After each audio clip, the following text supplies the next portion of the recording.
ব্যক্তি সালাত ত্যাগ করতেন না, মানে সালাত ত্যাগ ব্যতীত অন্য কোন আমল ছেড়ে দিলে তাকে কাফির মনে করতেন না। মানে কোন ব্যক্তি কুরবানি ছেড়ে দিলে তাকে কাফির মনে করতেন না, কোন ব্যক্তি হজ ছেড়ে দিলে, লেট করে হজ করলে তাকে কাফির মনে করতেন না। কিন্তু কোন ব্যক্তি যদি সালাত ছেড়ে দিতেন তাহলে সাহাবাগণ তাকে কাফির মনে করতেন।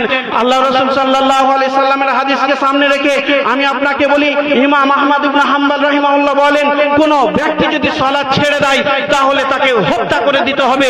শুধু তাই নয়, ইমাম আবু হানিফা রাহিমাহুল্লাহ বলেন, কোন ব্যক্তি যদি সালাত ত্যাগ করে তাহলে তাকে কি করতে হবে? তো ইমাম আবু হানিফা রাহিমাহুল্লাহ বলছেন যে যেই ব্যক্তি সালাত ত্যাগ করবে তাকে কারাগারে বন্দী করে পিটিয়ে সালাত আদায় করতে হবে। শুধু তাই নয়, বর্তমান যুগের আরবি বিদ্বান বলেন, যেই সংসারে স্ত্রী সালাত আদায় করে স্বামী সালাত আদায় করে না, যেই সংসারে স্ত্রী সালাত আদায় করে আর স্বামী সালাত আদায় করে না, ওদের মধ্যে সম্পর্ক বাতিল হয়ে গিয়েছে, তাদের মধ্যে সম্পর্ক আর নেই।